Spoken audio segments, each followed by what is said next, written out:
بسم اللہ الرحمن الرحیم۔ السلام علیکم۔ آج آپ کو بتاؤں گی کہ اربعین کے دوران جو اتنا کروڑوں کے زائرین کھانا کھاتے ہیں، آخر ان کے پاس اتنا پیسہ آتا کہاں سے ہے؟ آخر کون ان کی ایسی امداد کرتا ہے کہ وہ کروڑوں زائرین کو فری میں کھانا کھلاتے ہیں؟ اور ایک مولا حسین کا زندہ معجزہ جس سے سن کے آپ کا دل دہل جائے گا۔ ایران کا ایک شہر ہے کرمان، وہاں پہ ایک شخص ہے، ماشاءاللہ غالباً آج بھی زندہ ہے۔ پورے کرمان میں ماشاءاللہ مولا حسین کی مجلس کرواتا ہے۔ کسی بادشاہ اور وزیر کی مجلس میں بھی اتنے تام نہیں ہوتے ہوں گے جتنا اس کی مجلس میں امام حسین کا نظر و نیاز ہوتا ہے۔ ایک عالم دین کہتے ہیں کہ جب میں اس سے ملنے گیا اور اسی نیت سے ملنے گیا کہ پوچھوں تو صحیح کہ آپ کے پاس اتنا پیسہ آتا کہاں سے ہے، آپ امام حسین کے اتنے سفرے اتنے تام لگاتے ہیں۔ جب ملنے گیا تو کہا، ایک بوڑھا سا تھا، غالباً 70-80 سال کا، چہرے پہ عجیب سی نورانیت تھی، اور میں بیٹھا اور مجھے کہنے لگے، آج تک میں نے جب بھی مولا حسین کی نیاز کی ہے میں نے جیب میں سے ایک پائی بھی نہیں لگائی، مجھے نہیں پتا یہ کہاں سے آتا ہے، کون دے کر جاتا ہے۔ کہا، پھر بھی یہ کیسے ہوا؟ میں نے کہا، آپ کے بارے میں بڑی چیزیں سنی ہیں۔ اس نے کہا، ہاں بھائی، آج سے تقریباً 50 سال پہلے میرا کام تھا بخاری کا، جو لکڑیاں بناتے ہیں نا، لکڑیوں کا کام کرتا تھا، اور میری بڑی الفت تھی، بڑی محبت تھی مولا حسین سے، میری زندگی عشق حسین میں گھومتی تھی۔ میں لکڑی کا کام تو کرتا تھا، لیکن میں بڑی محنت کر کے لکڑی کے ممبر بناتا تھا، حسین مولا کے لیے، مسجدوں کے لیے ممبر بناتا تھا، تعزیے بناتا تھا، تابوت بناتا تھا، علم پاک بناتا، جس بھی مسجد کا کام ہوتا کرتا تھا۔ پورا سال میری یہ روش تھی، مسجدوں میں ممبر دینا، تعزیے دینا۔ مجھے آقا حسین سے عشق تھا، ساتھ میں تھوڑا تھوڑا ہاسپٹل کے کام بھی کرتا تھا۔ ایک دن کام کرتے کرتے اچانک پیٹ میں درد ہوئی، کڈنی میں درد ہوئی شدید۔ میں نے درد کو اندیکھا کر کے چھوڑ دیا۔ 2 یا 3 ہفتے گزرے، درد بڑھتی گئی۔ کہتا، ایک دن اتنی تکلیف ہوئی کہ بے ہوش ہو کر گر گیا۔ مجھے ہاسپٹل لے جایا گیا۔ ڈاکٹرز نے مجھ سے کہا کہ کب سے تکلیف ہے؟ میں نے کہا 2-3 ہفتے سے تقریباً۔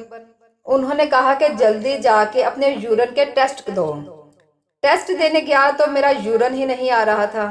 ڈاکٹرز نے ایک انجیکشن لگایا اور کہا کہ گھر چلا جا، آج کے بعد نہ تو نے کوئی کام کرنا ہے نہ چلنا ہے، صرف بستر پہ سیدھا ہو کے لیٹنا ہے۔ کہتا، جب گھر پہنچا، پہنچتے پہنچتے میرے پاؤں پھول گئے۔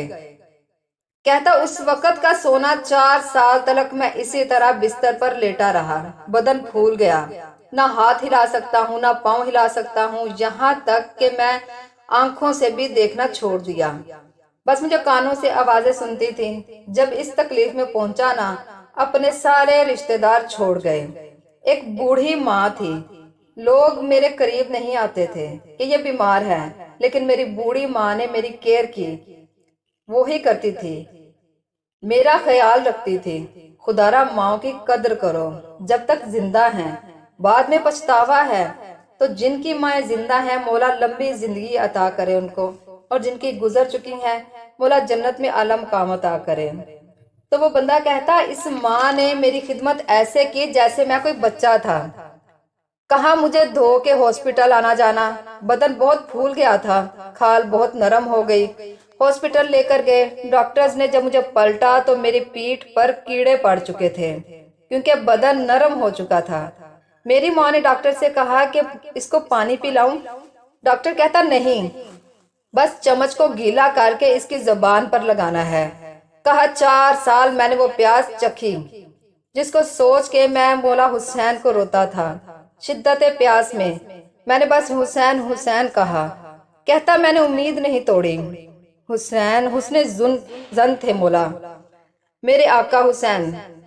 کہتا، جب آخری دن ہاسپٹل میں گئے تو ڈاکٹرز نے کہا کہ یہ کچھ دن کا مہمان ہے، اسے گھر لے جاؤ۔ کہتا، میں نے یہ آواز سنی اور میں سن کے رو پڑا۔ میں نے کہا، مولا حسین، 4 سال سے امید لگا کر بیٹھا ہوں، مولا کیا آپ کا عاشق اسی طرح مر جائے گا؟ دنیا کیا کہے گی کہ حسین کے ممبر بناتا تھا، حسین نے اسے شفا ہی نہیں دی۔ تو میری ماں نے گھر کے سرداب میں مجھے لا کر سلا دیا۔ کہتا، وہ دن تھے محرم کے، पहली मुहर्रम थी। मुहर्रम हुई, मेरी माँ ने जल्दी जल्दी सफाई करना शुरू की और नीचे आई। कहा, मेरे लाल, मुहर्रम है, आज तुझे हुसैन के हवाले करती हूँ और मैं जा रही हूँ मजलिस सुनने। कहता, माँ ये कहकर चली गई। उस सरदाब में सो रहा था। 4 मुहर्रम की रात आई।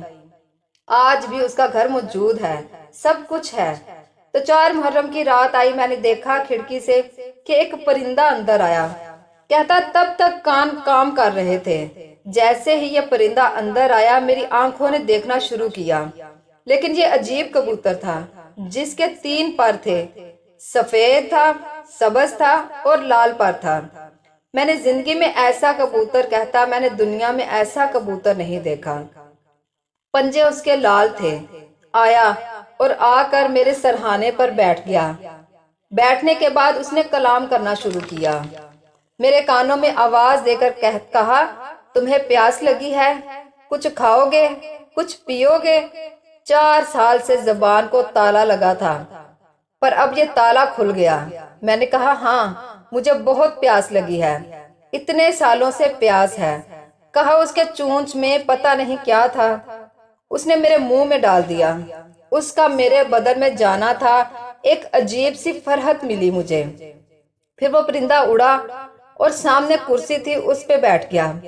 मैं अपने जहन में सोच रहा कि मौला हुसैन, अगर आपने भेजा है तो ये परिंदा उड़कर मेरे पास आएगा या मेरे बिस्तर के नीचे आएगा। अगर आपने नहीं भेजा तो ये उड़कर चला जाएगा। कहता, इतना कहना था कि वो परिंदा उड़ा और मेरे बिस्तर के नीचे जाकर बैठ गया। कहा, बस इतना हुआ, अभी भी बिस्तर पर ही लेटा हूँ। बस थोड़ी फरहत मुझे मिल चुकी थी। अब सोच रहा हूँ ये परिंदा कौन है, कहाँ से आया है। इतने में सुबह हुई। कहा, मेरी माँ नीचे सरदाब में आई। उसके हाथ में एक रुमाल था। पहले जमाने में लोग रोते थे ना, तो एक रुमाल रखते थे। कहा, जल्दी दौड़ी दौड़ी आई और रुमाल को गीला था, मेरे ऊपर निचोड़ना शुरू किया। कहा मैंने, अम्मा ये क्या है। माँ कहती, मौला हुसैन के गम में जो आंसू बहाए हैं ये वो है, तेरे बदन पर मल रही हूँ ताकि खुदा तुझे शिफा दे। कहता, ये कहकर मेरी माँ चली गई, अंदर से जा रही थी। मैंने कहा, अम्मा अगर जहमत ना हो, एक कबूतर है इस बिस्तर के नीचे, उसके लिए थोड़ा पानी और दाना रख दो। माँ ने कहा, कबूतर कहाँ से आया। कहा, माँ बस रख दो। माँ आई, उसने दाना रखा, पानी रखा और चली गई। फिर तकरीबन 10 मुहर्रम का दिन हुआ। अशूरा का दिन आ गया। मैंने कहा, मौला अशूरा भी आ गई, अब भी मुझे शिफा नहीं मिलेगी। कहा, रो रहा था। अचानक मेरे कमरे का दरवाजा खुला और मैंने एक नूरानी शख्सियत को अंदर आते हुए देखा। कहता, बिस्तर के साथ जो कुर्सी थी वहां आकर बैठ गए। मैं चेहरा देख के समझ गया कि मेरे आका हुसैन है। कहता, मुझे नहीं पता मैंने कैसे समझा, पर मैं समझ गया कि मेरे आका हुसैन है। कहता, जैसे मैंने मौला को हुसैन को देखा, कहता मैंने खुद ही बाजू पकड़ लिया। बाजू पकड़कर मैंने बोसा लेने की कोशिश कर रहा, कभी बाजू का बोसा, कभी हाथ का बोसा। कहता, जब मैंने हाथ देखे ना तो मौला की उंगलियां कटी हुई थी। मैंने कहा, कुर्बान जाऊं मौला, मैं 4 साल से इंतजार में था, मैं फिदा जाऊं। मौला इतनी देर लगा दी अपनी जियारत करवाने में। तो मौला हुसैन ने मेरे सर पर हाथ फेरना शुरू किया। कहा, हम आ गए, हमारा इंतजार था ना तुमको, हम आ गए, बता तुझे क्या चाहिए। कहता, मैंने कहा, मैं नहीं बताऊंगा मौला, आपको पता है मुझे क्या चाहिए, आप मेरे हाल को देख रहे हैं, मैं जुबान से कुछ नहीं मांगूंगा, आपको पता है। कहता, इतना कहना था, मौला हुसैन ने मेरे वजूद पर हाथ फेरना शुरू किया। मेरे हाथों पर हाथ फेरा, हाथ मेरे बाजू पर, मेरे जिस्म पर हाथ फेरा। कहा, आज जो माशाल्लाह तुमको चाहिए था हुसैन ने तुमको दे दिया। कहा, आका बहुत शुक्रिया। आका मैंने एक नजर की थी। मौला कहते, क्या की थी। मौला मैंने कहा था मौला मुझे शिफा देंगे तो मैं 10 दिन मौला की न्याज दूंगा, 10 दिन मजलिस करूंगा। मौला हुसैन ने कहा माशा अल्लाह, 10 दिन अपनी तरफ से करना, 8 दिन मेरी तरफ से करना। कहा मौला 8 दिन किसके लिए? मौला कहते 10 दिन तो अपनी तरफ से करेगा ना, 8 दिन मेरी अम्मा ज़हरा के लिए। कहा ये कहकर हुसैन चले गए। कहता जब चले गए तो मैं रोने लगा। इतने में वो परिंदा बिस्तर के नीचे से उड़ा, उसने परवाज करनी शुरू की। कहता मुझे नहीं पता वो परिंदा पढ़ क्या रहा था। हसीन आवाज में आवाज सुनकर मेरी माँ दौड़ी दौड़ी पहुंची। दहशत इतनी थी इस आवाज में कि मेरी माँ अंदर नहीं आ रही थी, पीछे से कह रही थी कि माशा अल्लाह ये कमरे से आवाजें कैसी हैं। मैंने कहा अम्मा अंदर आ जाओ, हुसैन आका ने मुझे शिफा दी है। कहा ये बूढ़ी अम्मा दौड़ी दौड़ी आई, कभी दाएं कभी दौड़ती है, कभी बाएं दौड़ रही है। कहा कि कहाँ है मेरा आका हुसैन? कहा मैं बिस्तर पर बैठा था, वो सूजन हर चीज खत्म हो गई। कहता यहाँ तक कि वो कबूतर परवाज करके चला गया। ये बूढ़ी अम्मा कभी कुर्सी के बोसे ले रही है, कभी बेटे के हाथों को चूम रही है, रो रो के पूछ रही यहाँ मेरे आका हुसैन के हाथ लगे थे।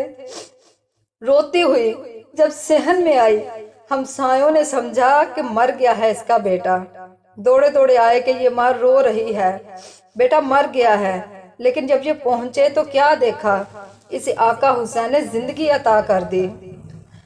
अजीजों जब यकीन ना टूटने पाए, जब अहले बैत पे भरोसा हो, अपना यकीन पक्का रखें।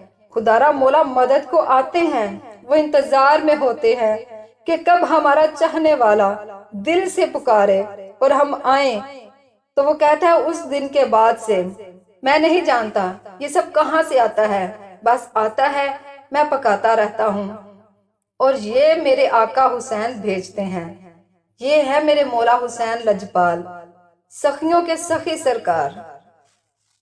तो अगर मेरी वीडियो पसंद आई हो तो प्लीज मेरे चैनल को सब्सक्राइब कीजिएगा और लाइक और कमेंट और शेयर जरूर कीजिएगा। अपना बहुत सारा ख्याल रखिएगा। मिलती हूँ अगली वीडियो में। अल्लाह हाफिज।